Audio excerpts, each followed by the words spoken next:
Uma de nossas missões públicas aqui na TV Câmara é trocar experiências sobre trajetórias de vida. E aqui no Câmara Livre, toda semana, você já nos acompanha, para que a gente possa trocar informações, ideias sobre as escolhas de cada um, o que cada um fez, seus planos, seus sonhos, e através disso poder proporcionar a você uma oportunidade de olhar ao seu redor, olhar o seu mundo e eventualmente rever os seus planos. Por que não? Para que a sua trajetória possa ser melhor dimensionada no dia a dia. Hoje nós vamos trocar experiência com Euclides Aparecido Moreno, mas se eu chamar de Euclides, a maior parte das pessoas, ou todas que o conhecem do lado de lá, não vai o identificar.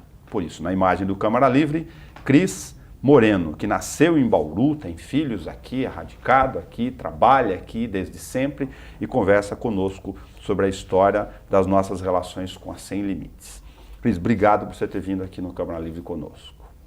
Eu que agradeço, Nelson. Muito obrigado pelo convite. Estou à disposição para que nós possamos, diante do projeto da TV Câmara, poder levar, talvez, algum conhecimento dentro desse projeto que vocês têm de incentivar as pessoas a tomar uma iniciativa de atividade. Que memória afetiva você tem da sua infância? Todos temos um fato, um objeto, algo singelo ou não, que quando a gente volta para o tempo e olha para ele, ou frequentemente é pego voltando sempre para aquela mesma cena. Qual é a sua cena, por exemplo? Nelson, eu tenho uma cena muito importante na minha vida. Muitas pessoas até sabem por conta de eu me senti muito orgulhoso, na verdade, se me permite a falta de modéstia, em contar, né, principalmente para os meus funcionários, para os meus colaboradores, essa passagem que me marcou muito na minha vida. Eu iniciei, quando garoto, eu fui palhaço de circo. E muitos vão lembrar, entendeu, do famoso, entendeu, Circo do Pipoquinha, tá? Circo do Pipoca. E nessa condição, num dos dias de apresentação do circo, Nelson, eu estava ajudando o palhaço Pipoca junto com a esposa na portaria. E chegou um senhor, entendeu, bem vestido por sinal, mas que não tinha, entendeu, condição de pagar naquela época o ingresso para entrar. E ele queria assistir, né, o espetáculo. E eu era um dos palhaços naquela oportunidade. Criança ainda, né, com os meus 11 para 12 anos de idade. E o Pipoca, muito generoso, na verdade, falou: senhor, eu não posso deixar o senhor entrar. Porque se eu deixar o senhor entrar, eu estou sendo injusto com os demais que entraram e pagaram o seu ingresso. O que o senhor tem para me oferecer?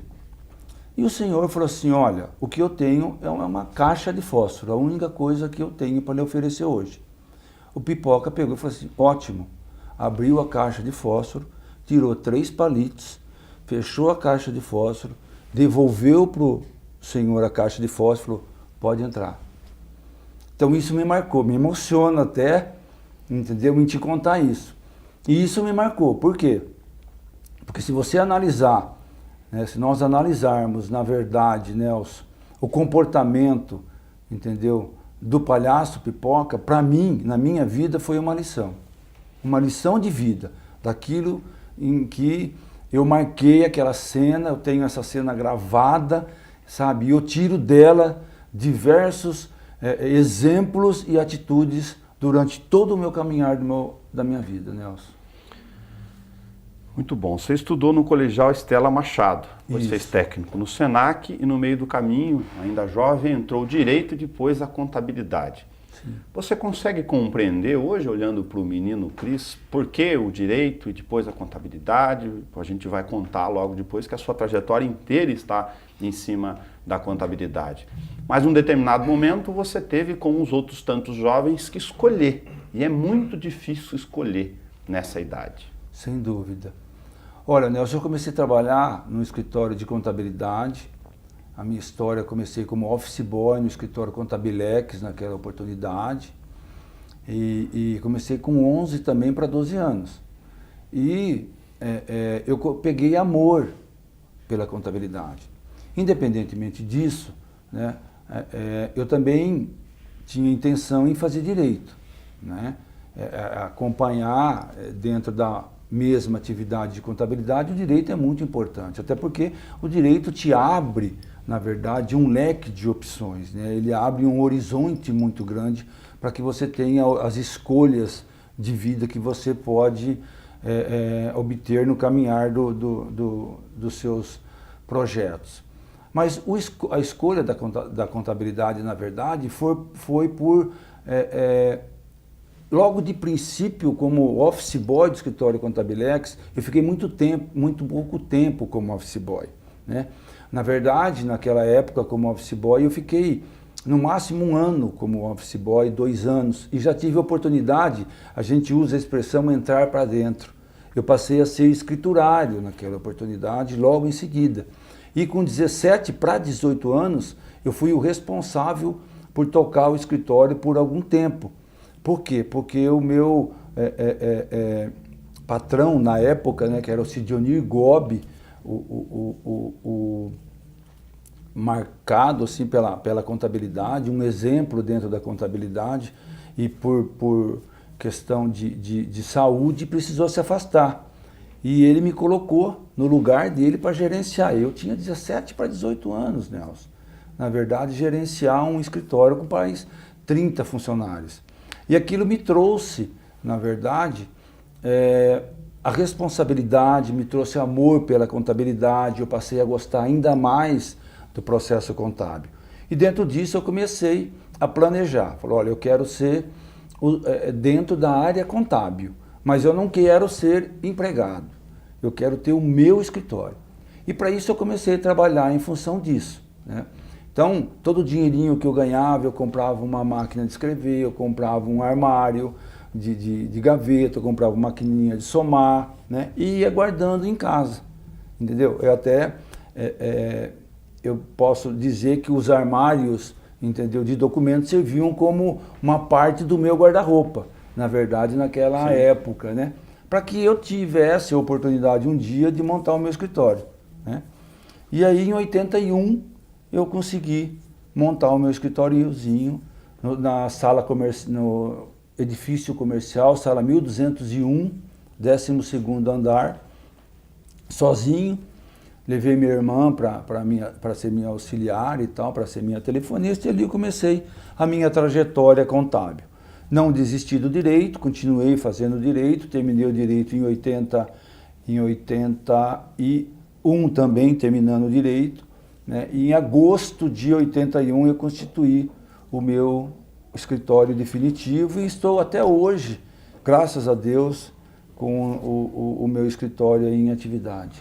O direito teve a função para você de permitir acesso a esses outros horizontes, então. Até para sedimentar a escolha que já estava brotando dentro de você. Sim, com certeza. O direito me abriu os horizontes, né? Na verdade. Por quê? Porque a contabilidade, na verdade, Nelson, nós costumamos dizer que é uma atividade de clínica geral, sabe? Porque você exerce a contabilidade e você passa a ser para o seu cliente, né? O conselheiro, o padre, sabe, o médico, sabe, e você tem a confiança, né? Você adquire a confiança do seu cliente para isso, né? E o direito veio me permitir, tá, maiores conhecimentos, maiores horizontes, né, para que eu pudesse exercer a minha profissão contábil, entendeu, com mais precisão. Aí me vem uma outra questão entre as profissões, para a gente fazer outro recorte aqui sempre no Câmara Livre.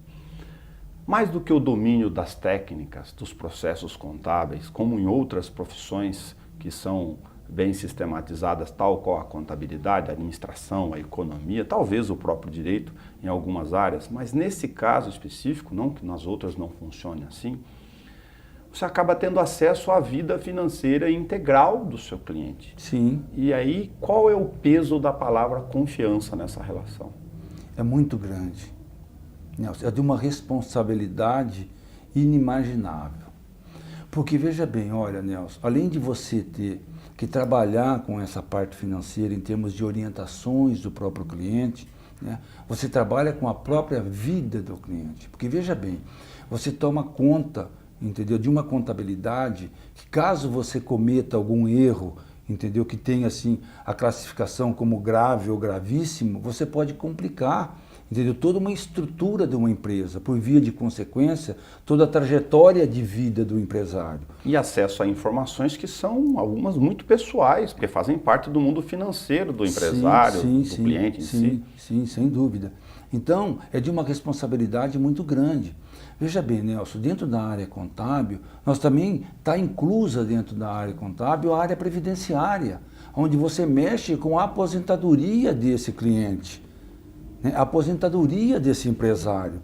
Então você tem que ter uma responsabilidade muito grande, você tem que ter uma organização interna, entendeu, muito satisfatória, para que você tenha, na verdade, uma qualidade de excelência de serviço, entendeu, que não prejudique esse cliente. Então isso é de fundamental importância. Isso. Um outro parêntese. Os dados já foram, aliás, um pouco piores que esse. Agora na crise não é a primeira que a gente infelizmente atravessa, a gente tem esse dado da mão. Das pequenas e médias empresas no Brasil, de cada 10, 7, o dado foi pouco pior que isso, já fecham. Onde erra a vontade de abrir um negócio e a execução e a manutenção dele?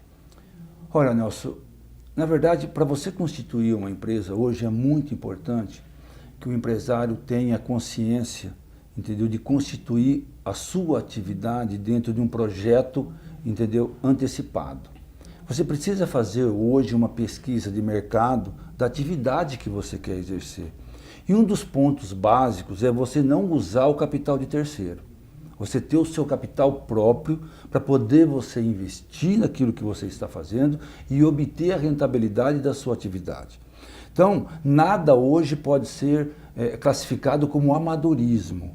Nós temos que ser profissionais em todos os atos.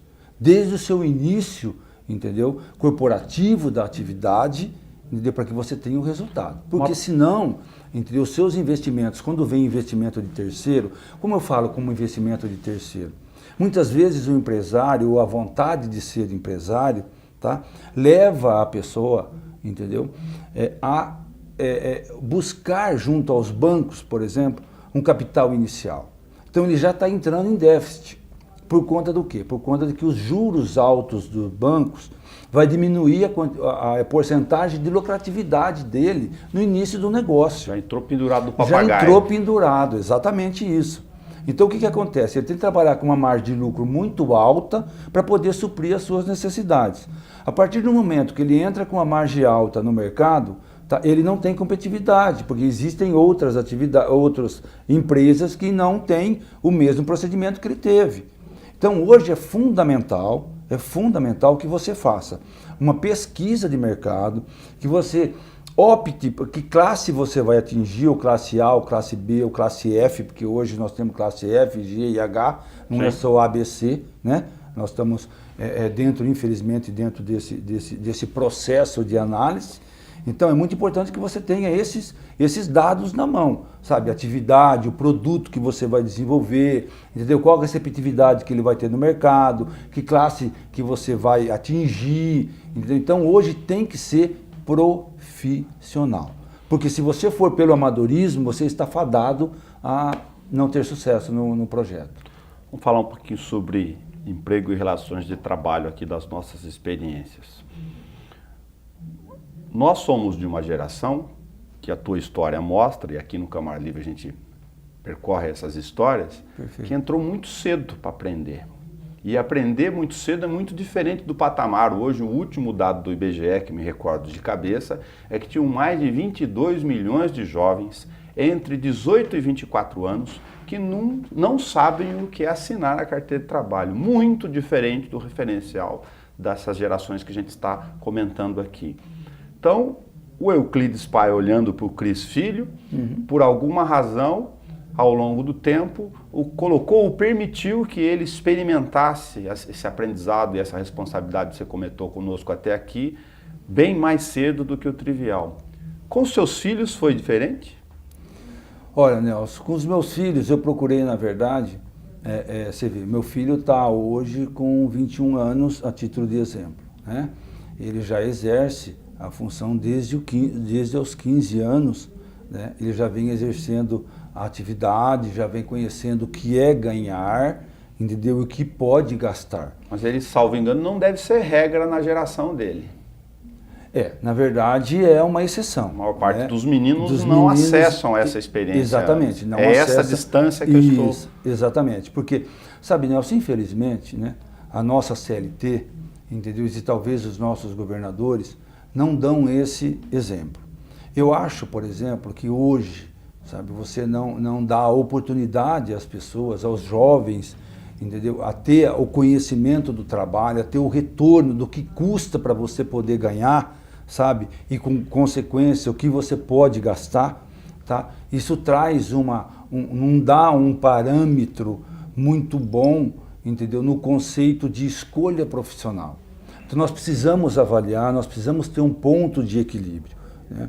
Veja bem, olha, existe aí, nós estamos aí com uma alteração provável no Senado do projeto trabalhista, das alterações das legislações trabalhistas e tal. A CLT, na verdade, ela é muito pouco usada. O que hoje, na verdade, é aplicado são as 1.786 resoluções pós-CLT.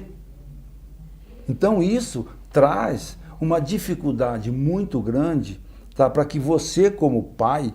Entendeu? Os tribunais legislam no país muito. Exatamente. Então o que acontece, Nelson? Existe essa proibição de você poder, ou você tentar colocar o seu filho para trabalhar desde os 12, 13 anos. Porque hoje, na verdade, uma pessoa de 12 ou 13 anos, ela está apta a trabalhar, Nelson. Ela tem um conhecimento, entendeu? Através de internet, através de uma série de projetos que existem, de protocolos atuais, que permite que essa pessoa com 12 ou 13 anos exerça uma função, né? Mas, infelizmente, não é visto dessa forma. Então, o que acontece? Nós estamos perdendo, na verdade, a nossa juventude. E isso é preocupante para nós. Por quê? Como vai ser o futuro desse país? Como vai ser o futuro desse país que não dá oportunidade aos jovens de conhecer o que é trabalho, o que é responsabilidade, o que é desenvolver uma atividade proativa? Então isso é preocupante, né? E a gente vê exatamente nas estatísticas, Nelson, esses números que nos deixam extremamente preocupados, sem perspectiva de futuro para um país, né? Por outro lado, olhando para o horizonte um pouco mais à frente, os dados também nos mostram, a gente passa por essa situação que outros países já passaram. Nós teremos um país em pouquíssimo tempo, do ponto de vista da história, com mais pessoas com mais idade do que com idades como o seu filho de 21, mais idoso do que jovem. Isso muda completamente o panorama das relações nossas, inclusive do ponto de vista das atividades, de como vai se organizar o sistema de trabalho.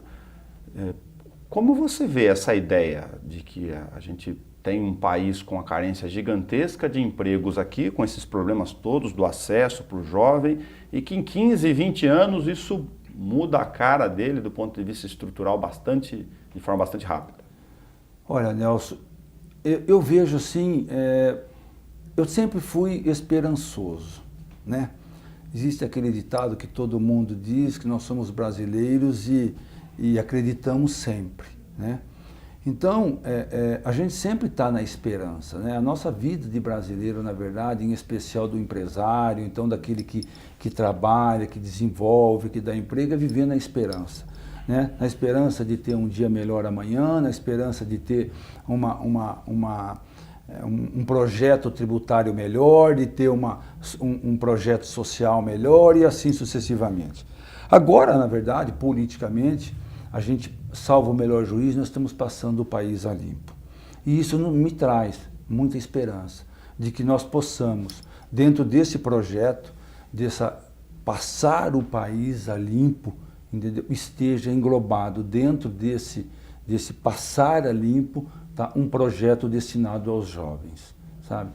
Porque é de fundamental importância que nós tenhamos uma visão diferenciada em relação aos jovens.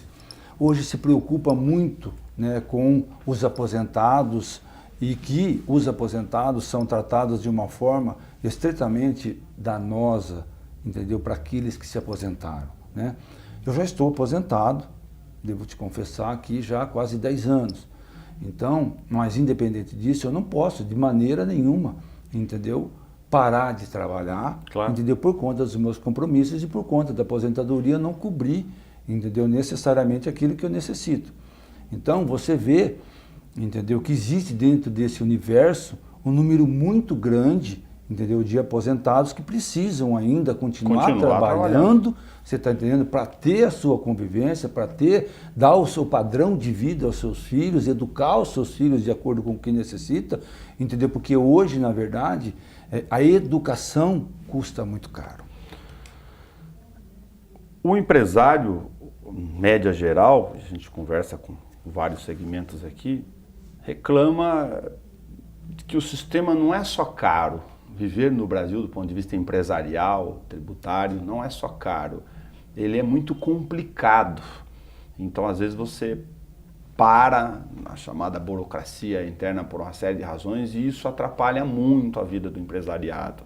Do ponto de vista, olhando do lado contábil dessa história, ele tem razão de reclamar que a gente teria que simplificar esse sistema todo? Com certeza, Nelson. É muito complicado. São muitas legislações. Só para você ter ideia, Nelson, todos os dias são alteradas 290 resoluções diárias dentro do processo fisco-tributário. É impossível de se acompanhar, entendeu, as resoluções e as alterações. Tá? O Brasil, na verdade, vive a guerra fiscal entre os estados. Então, essas resoluções, entendeu, de que o Estado quer, o da Bahia quer um pouco mais, o do Rio Grande do Sul quer brigar pela sua fatia, o Estado de São Paulo, por sua vez, por representar 62% do PIB hoje nacional, quer a sua fatia com maior relevância, e aí, por via de consequência, acaba onde? Estourando exatamente no empresário. Onde a dificuldade de você operacionalizar uma empresa dentro das obrigações fisco-tributárias acaba custando muito caro. E hoje a nossa carga tributária, veja bem, Nelson, hoje o empregado custa 105%. Para quem ganha R$1.000, ele me custa R$2.050. Então é absurdamente caro para você ter hoje um empregado, para você ter um colaborador de qualidade. Então, o que acontece com isso? O desemprego. Então precisava ter uma normativa, precisava ter um estudo um pouco mais elaborado para se reduzir o custo do empregado. Não adianta você criar alternativas ou você criar, por exemplo, soluções que não tragam benefício para o empresário poder empregar.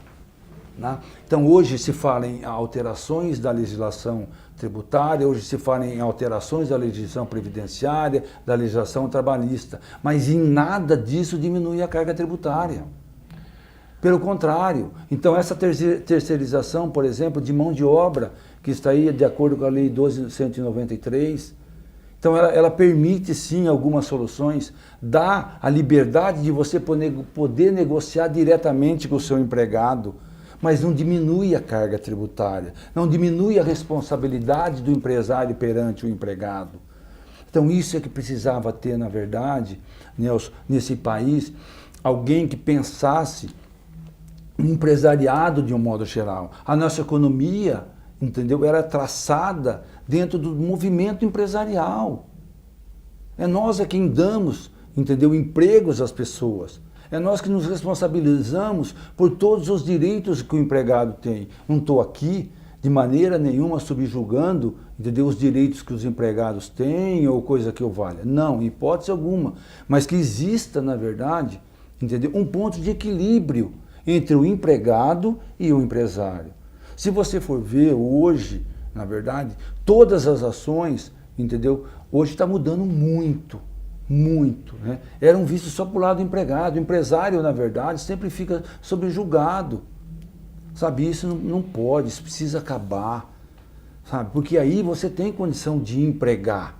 Hoje, dificilmente, veja bem, todo empresário, Nelson, todo empresário que passa por dificuldades, a primeira opção que ele tem é cortar empregado.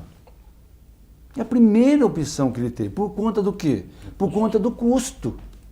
E aí o que acontece? Veja bem, Nelson, você treina um empregado, você cria um empregado durante anos. Isso te custa, além do salário, te custa os honorários, te custa os encargos, tá? E você ainda tem o custo do aprendizado, do investimento ao empregado.